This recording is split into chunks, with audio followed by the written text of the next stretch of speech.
You're listening to The Secrets of Doctor Who, where we discuss everything about the hit BBC series, Doctor Who. And today we're discussing the 8th Doctor Big Finish audio story, Scherzo. I'm Dom Bettinelli, and joining me today on the panel is Father Cory Sticha. Hey, Father. How's it going?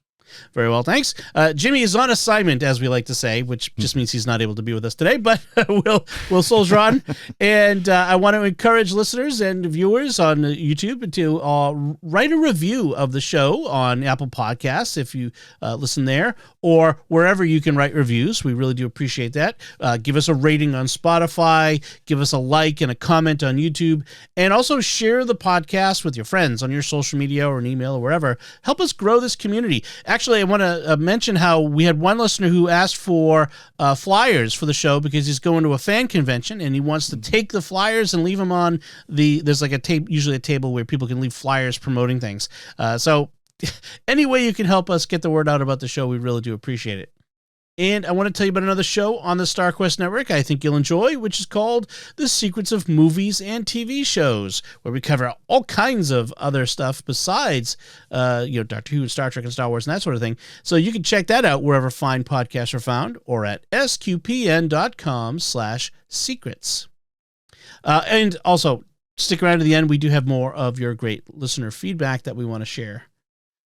Usually this is where I would throw it to Jimmy and ask him to give us a recap, but I will endeavor to do that now. This week, the 8th Doctor and his companion, Charlie, find themselves trapped in a glass tube in an unknown universe. They encounter a creature that feeds on sound or is made of sound, and it and they evolve together. They're forced to evolve and confront their fears as they struggle to find a way back to the safety of the TARDIS. The Doctor and Charlie face difficult choices and ultimately must confront their own mortality in a battle against the relentless force of this creature. As they fight for survival, they must also grapple with their own emotions and the limits of their own existence. The story explores themes of sacrifice, friendship, and the nature of evolution as the Doctor and Charlie fight to escape the creature's grasp and find their way back to the TARDIS. So, Father Cory, what was your overall impression of this story? Very bizarre, but in a good way. I mean, I enjoyed it. I mean, I thought it was very well done. I liked the idea of this creature that was basically pure sound, and It was learning how to be sound, I guess, basically growing out of the sound. And of course, it was very interesting because there's only two voices, the Doctor and Charlie. Yeah. There's no other cast, no other people other than the sound creature who takes their voices and uses their voices. And so it was, like I said, it was bizarre, it was disturbing, but it was, again, all this in a very well done way. I mean, I really did enjoy it. And it was probably one of the clearest Big Finish stories we've had as far as not being confusing because it was a single location. Yeah, that's true. So that helped a lot. And two actors, and that was it. Yeah. You're right. I agree. And I really like that it takes advantage of the medium. This is an audio story, and I don't think it would work as well as a visual story or as a book. I think, as a printed story.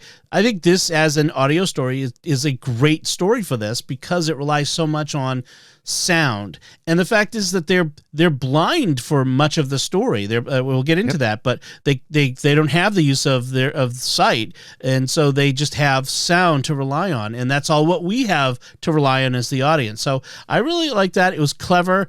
It was macabre. There was a lot of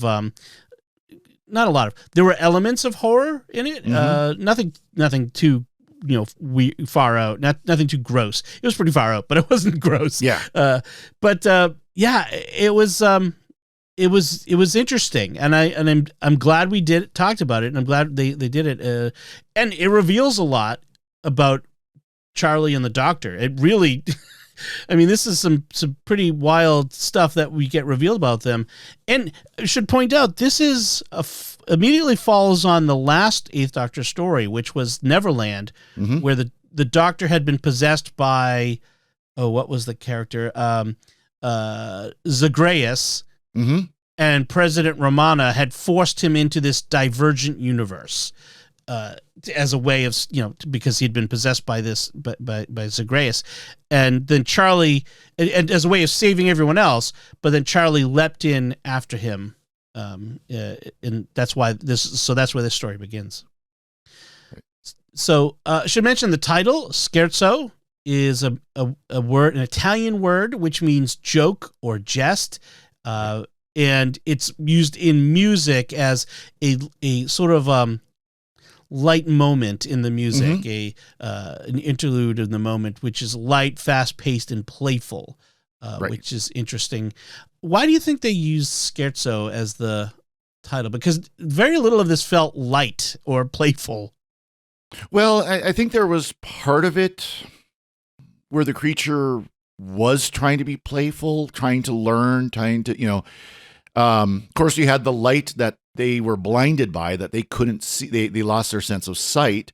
So that's kind of playing on the word light, but I don't know. I mean, it is interesting because, when you think of something like a Scherzo, this is a part of the thing where it's, the dance of the sugar plum fairies and the nutcracker suite. It would be like a Scherzo type where it's very light and, flighty and, and so I don't know. It's part of a larger, always part of something larger. So I wonder, it's interesting. I'd be curious if any listeners have theories on why Scherzo. I don't think the wiki tells us why. I didn't actually look there ahead of time, but which I usually do, so I can get nice little tidbits. But I don't think it did. So it's kind of interesting. So the story has sort of a frame narrative of Paul McGann as, I don't know if it as the Eighth Doctor or just as the narrator. I'm not sure how they were doing this, telling this tale, this fairy tale like story about a king who is cruel. I guess he inherits a kingdom, and this father says to him, what does he say? Don't be cruel. It's basically encourages him to be a dictator, but be a beloved dictator. Right. That's what it is. It's better to be loved than to be feared, I think is what he said. Be feared, but be loved and feared, not just feared. But he ignores his father's advice, and he starts dictating unreasonably to people. Because it's a fairy tale, it goes overboard. He, demands that the animals, like the dogs meow and cats bark, and and he forces things to go against their nature, and things start going weird. And he gets to the point where he bans music. He exiles music to the outer dark, by which they mean death. So he basically kills music, and it has the consequence of music. Everything musical, including voices, the sounds of nature, everything is no longer musical, and people start going mad. And then he has to rescind. He has to go and rescind his banishment, but go and get music from the outer dark by in other words, taking himself to the point of death. Right.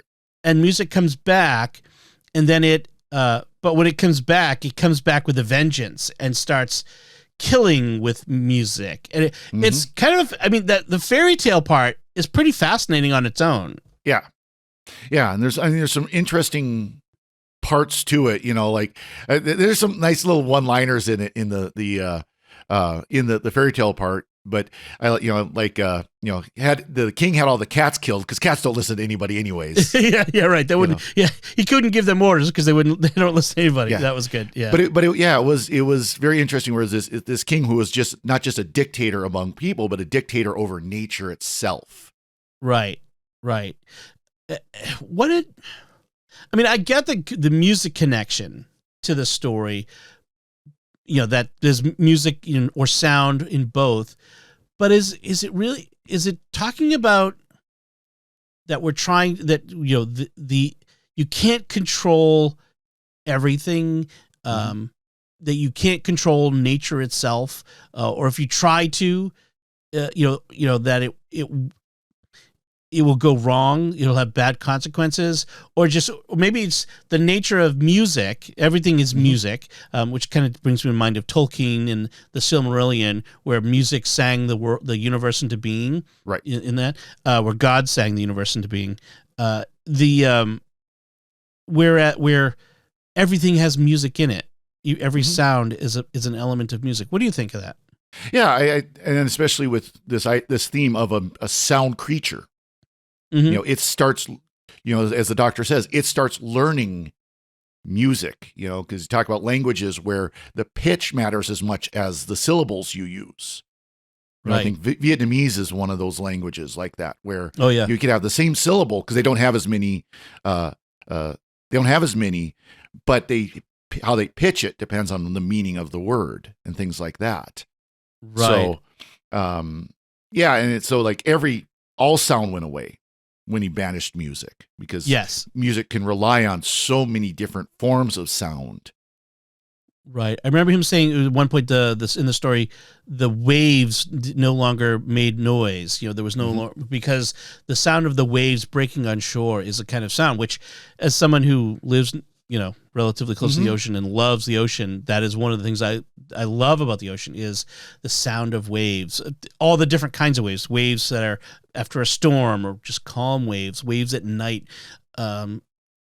Just relate a quick story. When I was younger, camping at Acadia National Park up in Maine, and Maine has this rocky coastline. So you have most of the shoreline is big stones, so you don't hear the shush of waves on sand. You just hear it crashing on the stone. But the ocean there was no light, no artificial light as far as you could see, and the ocean would just move up and down, up and down. And I likened it at the time the heartbeat of God. It was so massive, and it's an amazing thing to feel so small next to this sound and this feeling. I just think it's fascinating to think about, this idea of everything is an element of music. I mean, that's why music is so fundamental to our human existence. Every culture has music because, in fact, this comes up in another Doctor Who story where it talks about the heartbeat in music. What was that? Oh, I'm trying to remember. It was a Master episode. Was that wasn't like not the end of time. Was that the John Sims one? It was one of the John Sim ones. Yeah, it was the second John Sims one. So that was the end of time. Yeah, and it came up with like the heartbeat and music, and I think music is fundamental to human nature, to so much of what we are. The angels sing in heaven, around God in eternity. I mean, that's how fundamental music is. So kind of interesting. You look at the Book of Revelation and it talks about how on the saints too that they're singing the Holy Holy, the Sanctus. Right, and so sound and music is fundamental to everything. So it's interesting to think about. So when we start, they're in the TARDIS. It kind of starts from where the last story ended, and they're in the TARDIS, and this darkness is creeping in, and they're losing their senses. And the Doctor reveals that Time Lords have more than the 5 physical senses. He says they also have senses related to sensing time, which is really cool because we've often seen where, especially in New Who, the Doctor knows when in time he is. When he'll step out of the TARDIS and go, "Oh, we're in 20th century Earth," not just because he senses the pollution in the air or whatever, but he just has this innate sense of time. Right. And he says this new universe has no time. Yeah, I'd say that we see that not as explicitly in Classic Who, but there are times where the Doctor will step out of the TARDIS and we're this generic century. You won't be able to say we're in the year 2024, but we're in the 21st century, right? Earth, right. Something like that, where he still has that sense of time and space. That's more than just our 5 senses. Yeah, it's something deeper. And so all of the senses are getting stripped away. And so it starts with his time senses, but eventually they lose everything but the hearing. And it's not darkness. It's interesting. It's light. It's so bright that they can't see. They also have the sense of touch, although even that fades at times. That fades away. Because they have the touch of each other. They're holding hands. Right. And but then There's points where, like the doctor says, I'm squeezing you as hard as I can, and she can barely feel it. Right. Exactly. And then it comes and goes as the creature feeds them, basically. Mm-hmm. It's trying to keep them alive by feeding them this evolving thing. That's probably one of the most creepy parts of the whole thing, where they're literally being given this creature that starts out kind of almost like amoeboid, and starts developing more and more through evolution, more and more, organs and parts of its body, and eventually it's more. It looks like humanoid. Yeah, it looks like Charlie. In fact, at the end, covered with hair, but looks like Charlie. Yeah. Yeah. The doctor theorizes that they ended up inside an experiment where there's nothing, so it's a completely empty space that some intelligence has created to observe evolution, and so the creature they're feeding on was what was supposed to be in there to evolve, and then they've showed up and created the sound creature by their arrival. The TARDIS apparently created it, and. So they've kind of ruined this experiment, but are evolving along with the original creature that they're feeding on and the sound creature. Right. Yeah, and it's the first sounds we hear from the sound creature is the TARDIS materialization noise, because that's the first sound it heard, or was created by it, if you will. Because it's a very different universe than ours. Because again, the doctor goes on this whole speech, rant, whatever you want to call it, that about how this is a universe without the concept of linear time, I guess. That was one part I was kind of like, okay, there's still an element of time. There has to be, right? But it's not it's not impossible that time in an alternate universe could work very different than time does in ours. Right. That's certainly true. And it's wibbly wobbly, right? It's almost sort of like, because they are progressing in time. They themselves are in time. They have one moment, then another, then another. Yep. And the doctor ends up counting his heartbeat. His heartbeats, because he knows how rapidly his heart beats at certain times. So he's able to say, okay, my heart beats this many times per second or this many times per minute. So he could count from there. Right. So they do have a sense of time, but time is wonky, and we just have to kind of accept that. Yep. The doctor goes through a lot of internal turmoil throughout this, more so than I think in most Doctor Who stories. And I mean, he's in despair at one point. He's angry at other points. He's really angry with Charlie. He's in love with Charlie at one point too, and it's kind of an interesting range of emotions. Both he and Charlie, they both at one point or another, or several points, express their love for one another, which is kind of fascinating. Now I'm wondering, well, where does this go from here? How does this relationship, progress? Given what I know about the future of the Doctor, but also just in the immediate future after this adventure, it's kind of fascinating. Yeah, it is, and of course, it is. Kind of think of between the TV movie where the Eighth Doctor first appeared, and then everything after that, where the love is more than a platonic love, right? It is something much deeper. But and that was a little bit confusing at times, because of course there was this whole thing with the being him basically being possessed, and I can't remember if that's been resolved at this point or not. Yeah. That's a good question. Yeah, what did getting pushed into this divergent universe? There is another story that is in between, and it's a multi-doctor story that we haven't talked about. Oh, really? Zagreus. Okay. We probably should have done that one next time.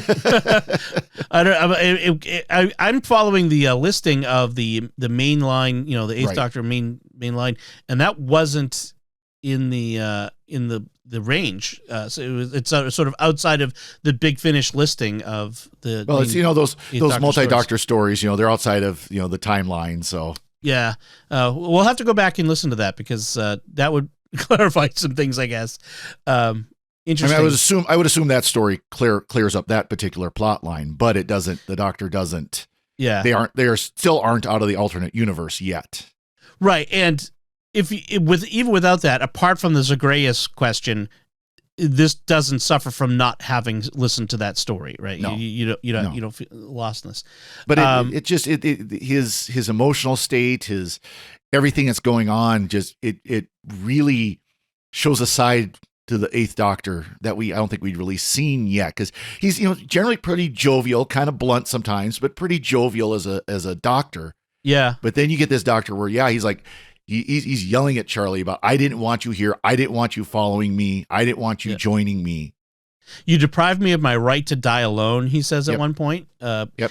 And he's mad because he wanted to save her, and she kind of points out, well, I'm mad because you wanted to die without me. I had, if you have a right to die for me, I have a right to die for you. It's equal, which is interesting. And that actually ends up being the solution, is that they were willing to die for each other, not for themselves, but for each other.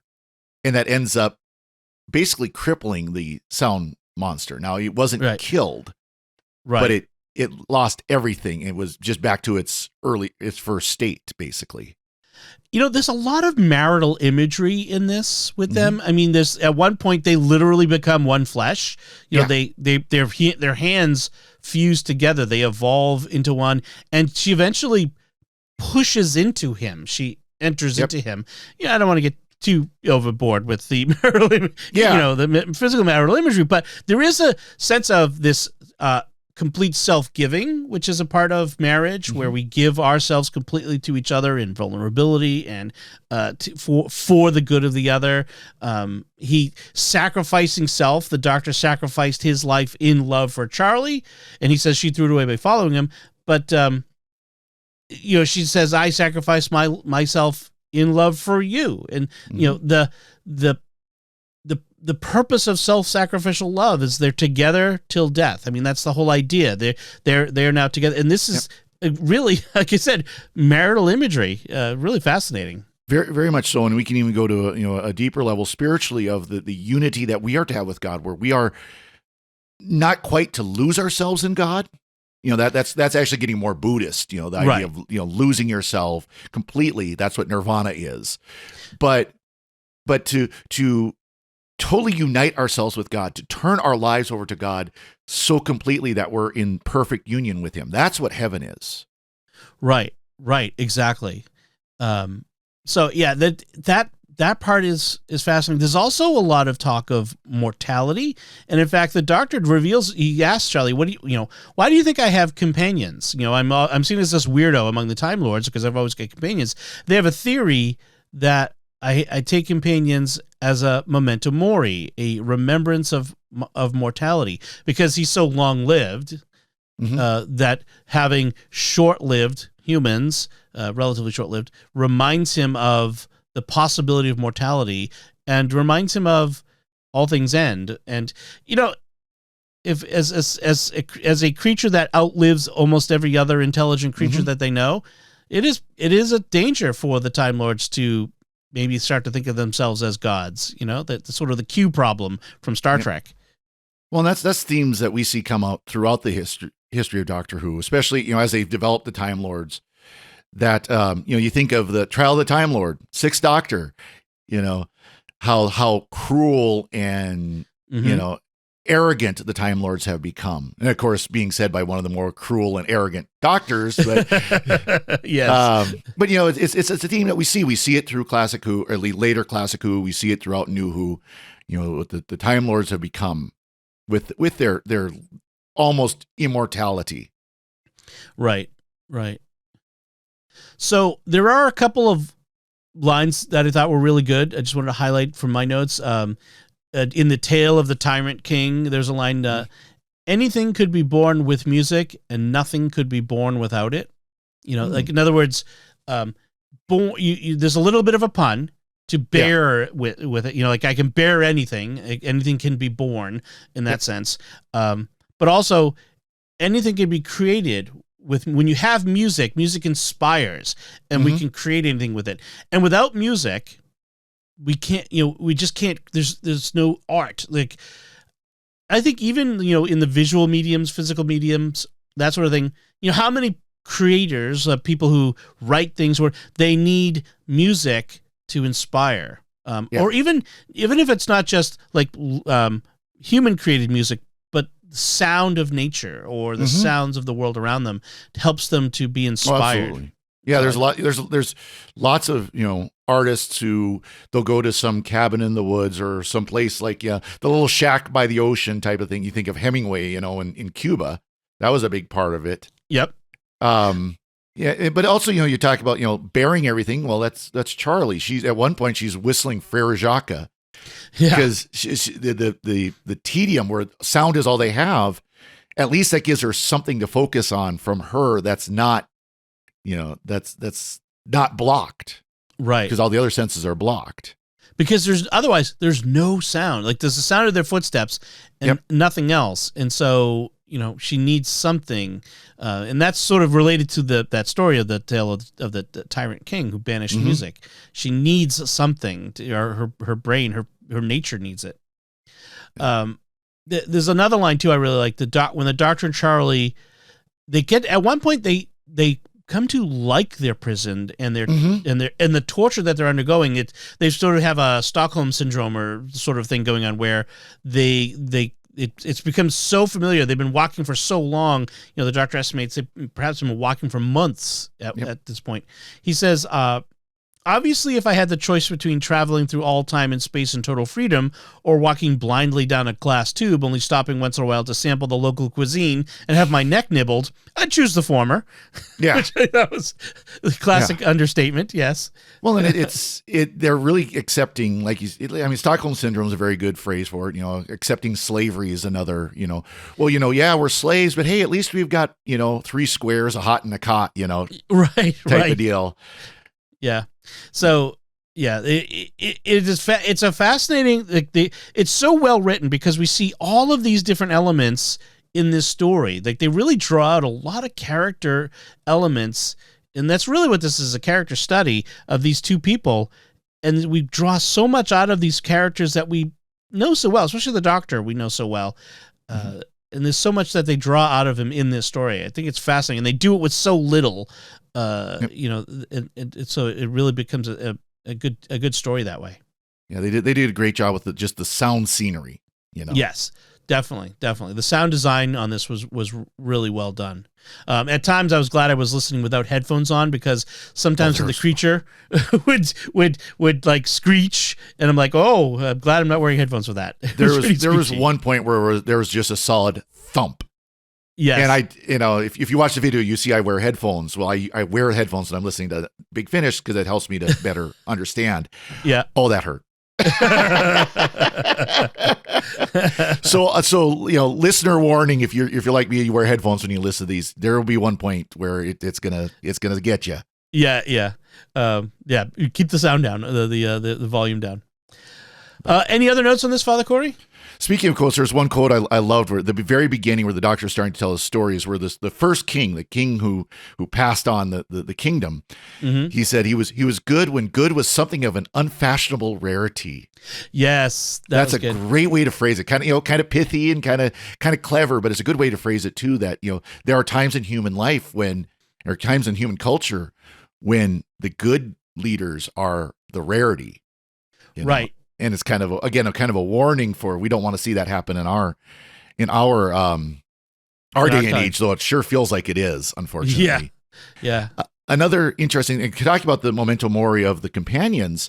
Eventually, the sound creature they describe it that it was an amalgam of the Doctor's previous companions with Charlie's face. I forgot about that, and I happen to see on my notes where that's kind of a creepy, interesting idea. Yeah, I missed that. That got by me. That's interesting. An amalgam of his companions, which seems to say that maybe it's telepathic as well. Would have picked it up. I would assume so. I mean, there's a lot of that sure seems like that it was feeding not just off the sound, but also the mental, the thoughts of these two. Interesting. Yeah. Interesting. All right, so I think that does it for our discussion of Scherzo, and we'll of course would love to get listener feedback on that and anything that you appreciated from it. I recommend it. It's one of the better Big Finish stories I've heard. It's really fascinating and interesting to listen. I'd agree with that 100%. It was like I said, it was bizarre, but it was a bizarre in a good way. It was bizarre like the way a Hitchcock movie can be bizarre. Yes. It's very sort of X-Files-y. It's like bizarre, like the best of the Doctor Who visual stories, the TV stories, like the Midnight. Midnight. Thank you. So I was thinking Mirror, but no, Midnight. Like that is bizarre, like that. So yeah, it was really good. Really recommend it. So let's get to that feedback I mentioned. Our first feedback comes on our discussion of the second Doctor story, The Invasion. MS wrote on YouTube, Douglas Camfield is another Doctor Who director who manages to keep both plot and characters interesting. His pacing of longer stories was more reliable than most. Dalek's Master Plan, Inferno, Web of Fear, they'll all come to mind. And Invasion is no exception. He also understood the Brigadier, and I think we got some of Nick Courtney's best under his direction, instead of the ill-mannered one-dimensional Brigadier you mentioned. Camfield also liked casting Kevin Stoney in roles requiring reliable character actors. I enjoyed discovering him in some episode or other from 80s, 70s, 60s, 70s, and 80s television. Oh yes, thanks for mentioning Vaughn's outburst with that sadistic booby Packer. I had a good laugh. When the mood strikes us, usually when one of our kids does something foolhardy, my wife and I have been known to look at each other and say, Packer! Yeah. And cheers, a fun episode. I'm sure I say it in the Boston accent, and you have a nice English accent, I'm sure. But yeah, it's interesting because I think this was the first time I'd seen this. When we talked about it, it was the first time I'd seen this one, and the Brigadier is very different than what he becomes during the Third Doctor's era. And admittedly, part of that is he had to deal with the Third Doctor throughout the Third Doctor's era, and so I can understand why he became more shouty and things like that. But no, and it was a great story. I really enjoyed that one. Yeah, I have to say the Brigadier is one of my favorite Doctor Who characters, like secondary characters. I really enjoy him in all his various appearances. But yeah, dealing with Pertwee's Doctor, I'm sure after the second Doctor had to have been a bit of a change for the Brigadier. And then on our Third Doctor story, speaking of the Third Doctor, Frontier in Space, Marin Anguish on YouTube writes, I haven't watched it in a while, but have fond memories of it. Delgado's master was the best master, in my opinion. And, I kind of agree. Of all the masters we've seen, I mean, I really like Missy, but I like Delgado's master because he's the bad guy without being, like, having to be crazy villain, like Joker style, And there's something I liked about that over the...